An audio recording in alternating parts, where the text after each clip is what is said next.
Bismillahirrahmanirrahim. Assalamualaikum warahmatullahi wabarakatuh. Waalaikumsalam.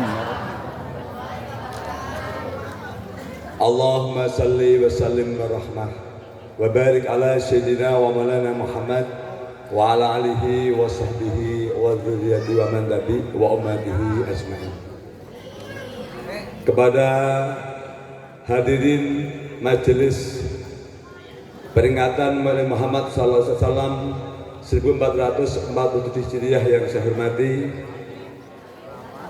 Ibu Camat dan mewakilinya, Bapak Lurah Sukatani, Bapak Lurah atau Ibu Lurah Ngamprah, kemudian Bapak Dewan, Bapak Wahyu, serta Bapak Kiai Akib dari Jawa Tengah, dari Pondok Pesantren At-Tarmasi, Jawa Timur, beliau. Kemudian kepada semua alim ulama yang saya hormati, saya junjung tinggi ilmunya sehingga bisa kita amalkan dalam hidup sehari-hari, yang mana semua alim ulama adalah pewaris para nabi dan rasul. Jadi artinya penghormatan kepada alim ulama itu posisi tertinggi dengan dasar keilmuannya, bukan manusianya. Karena kalau kita menghormati alim ulama karena manusianya akan mengakibatkan feodalisme, menjadikan pembodohan. Tapi kita menghormati alim ulama karena keilmuannya. Yang kedua karena akhlak yang ditunjukkannya kepada kita semuanya. Itu sebagai pembukaan. Peringatan Maulid Nabi Muhammad SAW itu adalah sebuah kewajiban bagi kita semuanya. Jadi bersolawat itu adalah kewajiban. Kenapa? Karena itu adalah perintah Allah langsung di dalam Al-Quran. Dan sebelum Allah memerintahkan kita untuk bersolawat, Allah menyatakan dirinya bersama para malaikatnya bersolawat, penghormatan kepada Gusti Kanjeng Nabi Muhammad Sallallahu Alaihi Wasallam. Innallaha wal malaikatahu yusholluna 'alan nabi. Sesungguhnya Allah, jadi Allah saja, Sang Maha Pencipta, Sang Maha Kuasa, bersolawat menghormat kepada Kanjeng Nabi. Wal malaikatu, dan kepada para semua malaikatnya juga bersolawat kepada Kanjeng Nabi Muhammad Sallallahu Alaihi Wasallam. Kemudian baru Allah memerintahkan kepada seluruh orang beriman, ya ayyuhalladzina amanu, wahai orang-orang yang beriman, sallu ala nabi, bersolawat sallu ala nabi, bersolawat pada nabi. Nah, solawat itu ada 3 macam. Satu secara lisan, termasuk menjadi rukun dalam sholat. Ketika dalam sholat kita tidak bersolawat, maka gugurlah, tidak sah sholatnya. Dalam tahiyat itu Allahumma sholli ala sayyidina Muhammad wa ala ali sayyidina Muhammad dan seterusnya, itu menjadi rukun. Saking wajibnya kita bersolawat. Yang kedua adalah bersolawat dengan tindakan. Apa? Berusaha mencontoh. Semuanya tidak mungkin, tapi berusaha mencontoh setiap tindakan, perbuatan, akhlak Kanjeng Nabi Muhammad Sallallahu Alaihi Wasallam. Kenapa? Karena sesungguhnya Allah berfirman, tidaklah Nabi Muhammad itu berucap atau bertindak atau memberikan suatu perbuatan illa wahyu yuha, kecuali apa yang diwahyukan oleh Allah. Jadi Kanjeng Nabi itu tidak pernah melakukan perbuatan, ucapan, tindakan karena nafsunya, kecuali illa wahyu yuha, kecuali apa yang diwahyukan Allah kepada Kanjeng Nabi Muhammad Sallallahu Alaihi Wasallam. Makanya satu-satunya Nabi dan Rasul yang maksum, terjaga dari perbuatan salah. Kalau maksiat tidak mungkin, tidak ada nabi itu maksiat, tapi salah itu bisa terjadi kepada nabi. Satu-satunya yang maksum itu hanya Kanjeng Nabi Muhammad Sallallahu Alaihi Wasallam.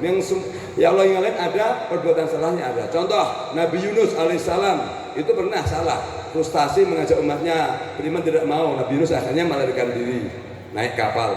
Kemudian Nabi Musa pernah tanpa sengaja menempeleng orang sampai mati, seorang tukang pajak itu ada. Nah, itu jadi ingat masa tukang pajak. Jadi kalau di dalam hadis itu, kalau seandainya ini negara Islam gitu, jadi tukang pajak itu hukumnya adalah haram. Makanya sampai jika kamu ketemu tukang pajak, maka bunuhlah, kalau hadis seperti itu. Jadi kalau pajak itu, yang ada adalah zakat. Karena negara Pancasila, ya itu tidak berlaku. Tapi kalau seperti itu, saya ingat tukang pajak. Tukang pajak, tukang palak itu menjadi musuhnya bagi agama.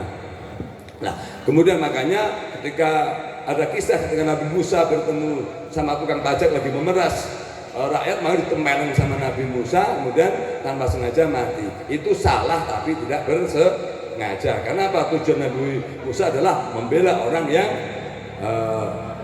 lemah, menahi munkar terhadap orang yang zalim. Dasarnya itu karena apa? Dasarnya Nabi Musa kan ayat Allah, jika kamu ketemu orang pajak maka bunuhlah. Maka Nabi Musa menyembelih, tapi dianggap salah oleh Raja Fir'aun. Mana Nabi Musa hanya kemudian kembali lagi sebagai penutup, sebagai uswatun hasanah, mari kita berusaha mencontoh teladan kanjeng Nabi yang insya Allah jika itu kita pegang dengan baik, insya Allah biarpun setitik dari nilai-nilai itu, insya Allah kita akan selamat di dunia akhirat, mulia terhormat di dunia akhirat. Satu adalah sifat sitik. Mari kita berusaha benar hati, pikiran kita, mari kita berusaha benar. Yang kedua, kita berusaha amanah, menjadi orang yang jujur. Insya Allah kalau kita jujur, itu adalah modal kehidupan kita. Buktikan, tidak ada orang yang tidak jujur di dunia ini hidupnya mulia. Tapi dimanapun orang yang jujur pasti hidupnya akan mulia dan selamat. Maka Rasulullah bersabda, sesungguhnya jujurlah dan benarlah. Karena sesungguhnya walaupun kejujuran itu nampaknya adalah sebuah maut, maka sesungguhnya dia akan menyelamatkan. Dan janganlah kamu berdusta, sesungguhnya biarpun dusta itu nampaknya keselamatan, tapi akan mencelakakan. Yang ketiga adalah tabligh, seperti saya menyampaikan suatu kebenaran, menyampaikan suatu amanah, kita tabligh. Jadi memang bicara itu perlu disampaikan, bicara itu penting. Ketika bicara suatu hal yang manfaat perlu disampaikan. Yang keempat adalah al-fatonah, kecerdasan. Jika orang sudah sitik, objektif, benar. Yang kedua kemudian dia menjadi amanah, jujur.